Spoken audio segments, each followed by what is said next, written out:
Olá, caros ouvintes, sejam bem-vindos a mais um Pokerlítica. E aqui, no casino, ninguém entra sem autorização. Os seguranças simplesmente não deixam. E como tal, vamos então distribuir as cartas.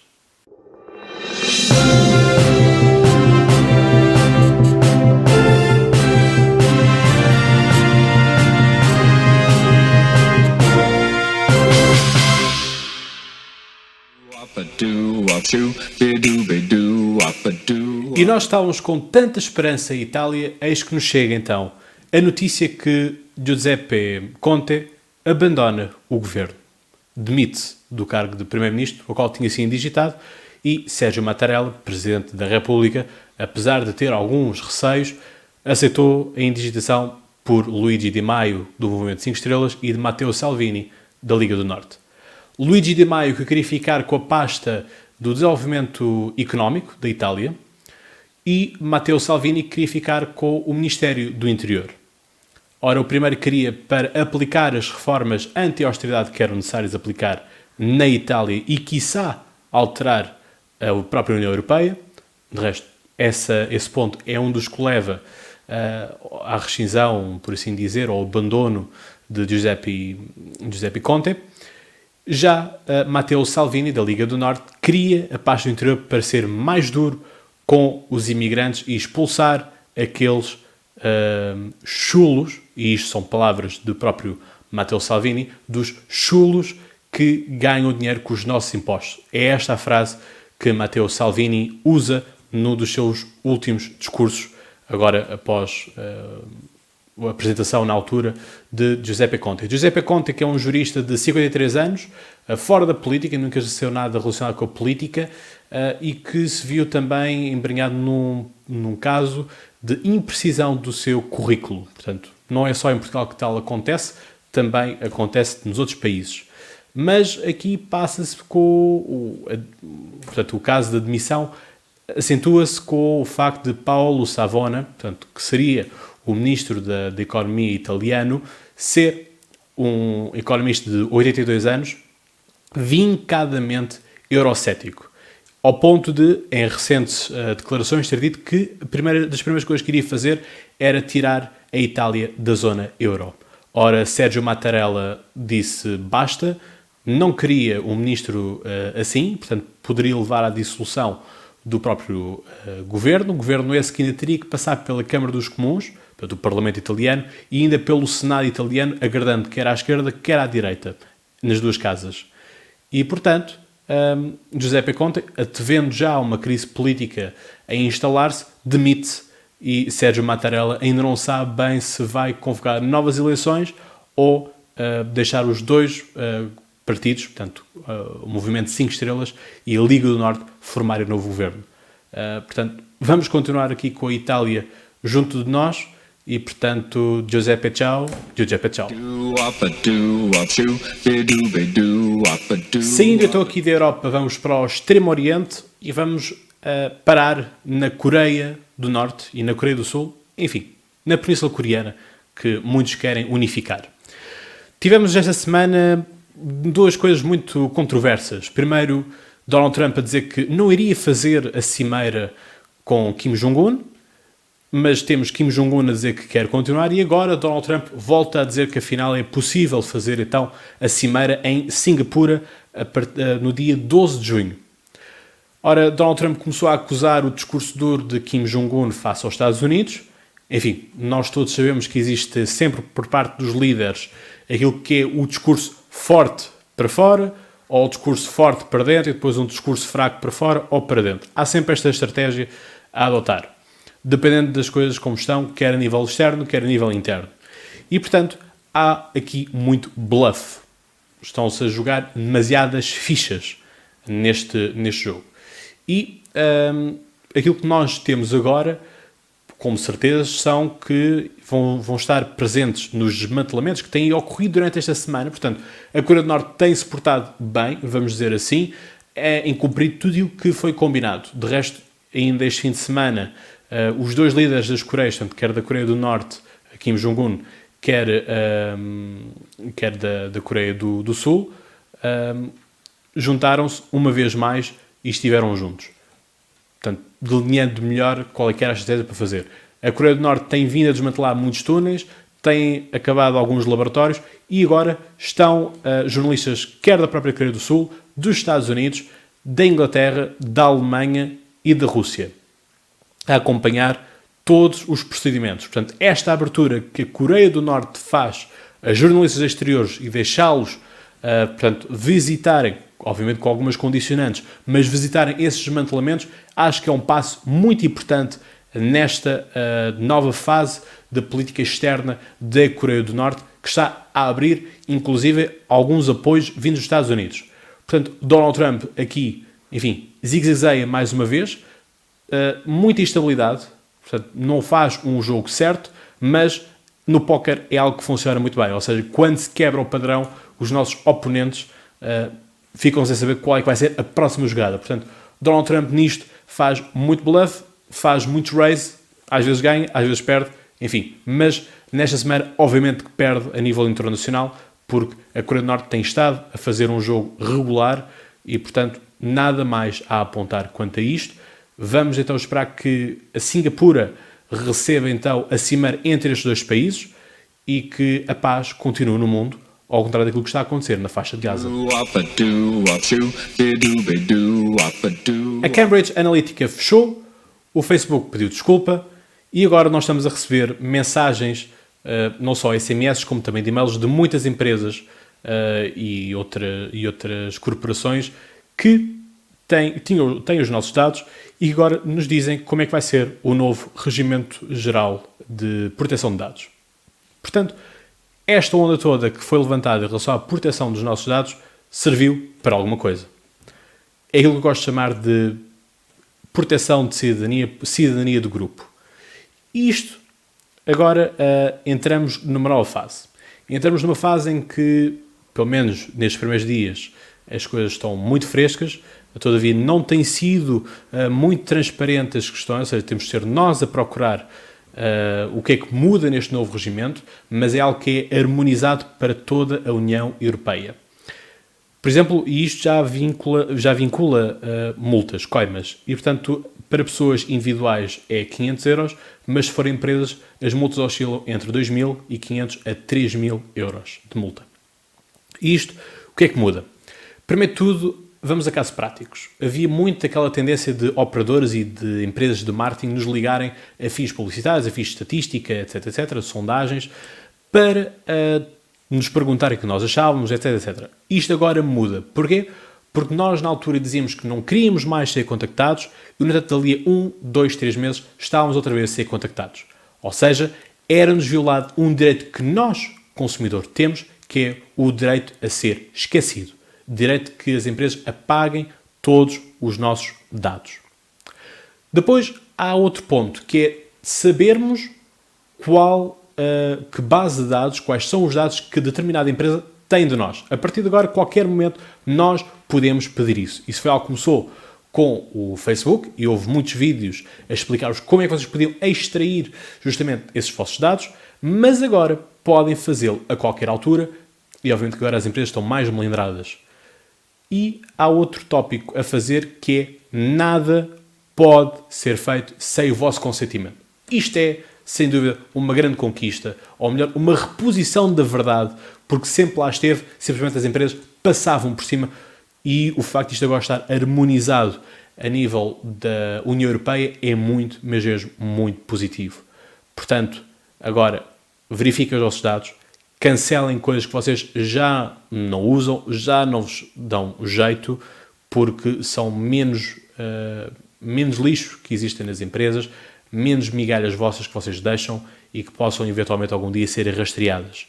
Portanto, aproveitem agora, tentem fazer muita pesquisa sobre esta questão da proteção de dados, mas obviamente que agora o consumidor ficou muito mais protegido, todos nós estamos muito mais protegidos, por isso todas as nossas grandes aplicações, Facebook, WhatsApp, Instagram, têm vindo a adotar novas políticas.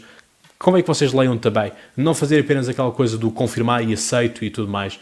Enfim, se nós também não aceitarmos, não podemos usar a aplicação, também é verdade. Mas ao menos saberem o que é que agora muda. Portanto, investiguem, façam tudo isso para, uma vez mais, serem cidadãos informados e, com isso, cidadãos poderosos.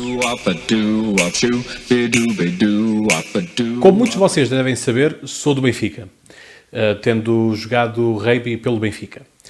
Dizer-vos isto apenas para vos dizer que isto que eu vou agora dizer sobre o Sporting nada tem que ver com a minha condição futebolística, mas antes de vocês estarem a pensar o que quer que seja, qual é a minha paixão futebolística, digo-vos já para ficarmos aqui esclarecidos.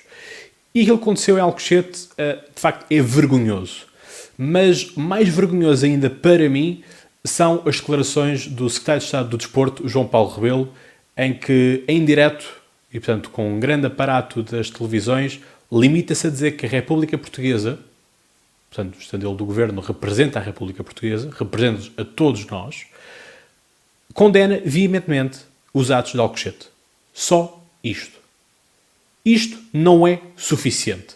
Quem pode condenar veemente um ato deste é um café, é um clube, é uma pessoa individual, uma estação televisiva, um podcast, enfim, não mais do que isto podemos nós fazer.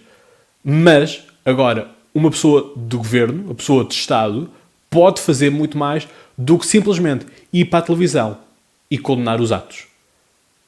Porque ainda há relativamente pouco tempo, na sala do Senado da Assembleia da República, estiveram membros da Federação, membros de clubes e membros de governo e parlamentares para discutirem o grande tema que é a violência no desporto.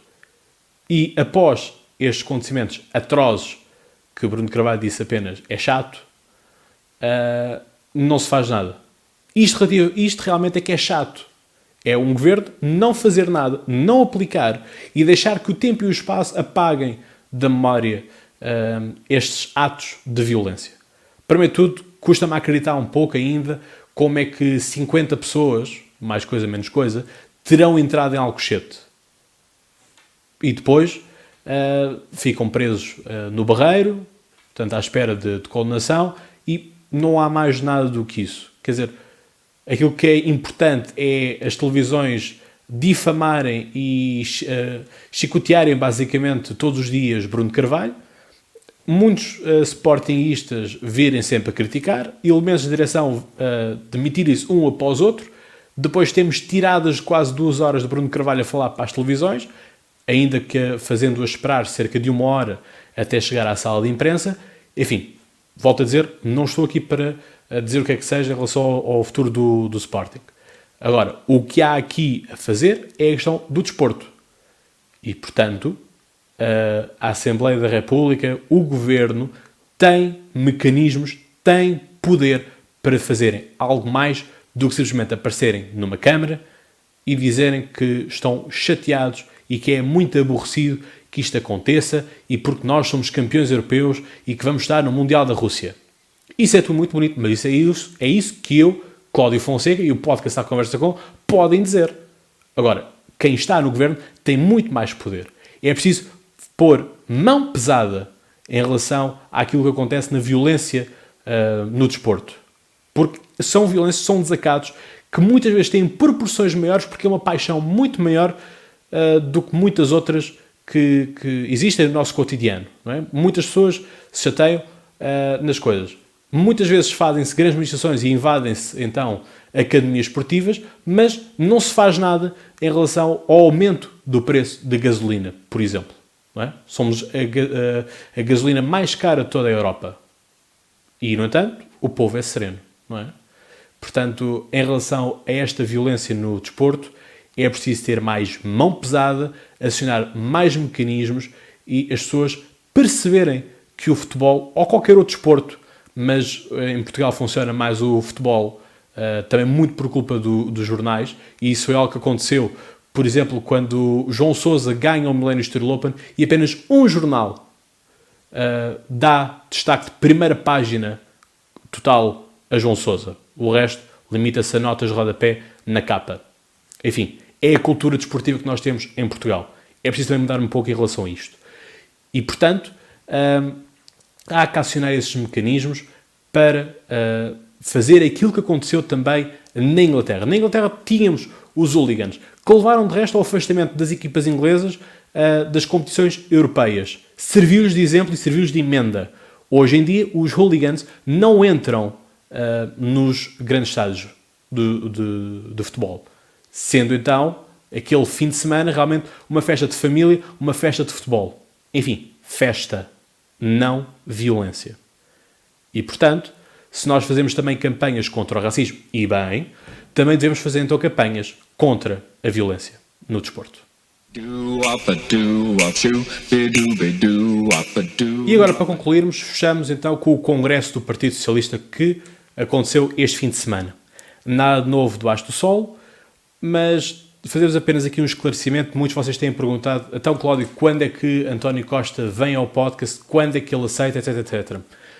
O António Costa, ele pessoalmente aceitou, simplesmente algumas equipas de secretaria não o deixam. Portanto, não depende de mim, depende também da boa vontade e do bom senso de algumas pessoas. Mas o Congresso, aquilo que nós temos a salientar, não há nada de novo. O que há aqui a salientar são apenas as 4, 5 pessoas que daqui a 2 anos poderão estar na linha da frente para suceder então a António Costa. Começando pelo que é hoje em dia a secretária-geral adjunta do Partido Socialista, Ana Catarina Mendes, obviamente que é das pessoas que está melhor colocada para liderar a nível nacional, algo que já tentou no passado quando concorreu a secretária-geral da Juventude Socialista e perdeu. Vamos ver se tem melhores sortes agora no Partido Socialista e como é que vai ter a partir do facto de ser a número 2, basicamente, de António Costa dentro do partido. Mas se Ana Catarina Mendes é o número 2 no partido, ora, Augusto Santos Silva, que já cá esteve no podcast a propósito do dia 10 de junho, portanto revejam aquilo que foi gravado há sensivelmente um ano atrás, Augusto Santos Silva é o número 2 dentro do governo. E isto é algo que não pode ser todo olvidado. Portanto, será um sério candidato daqui a 2 anos, se assim o entender.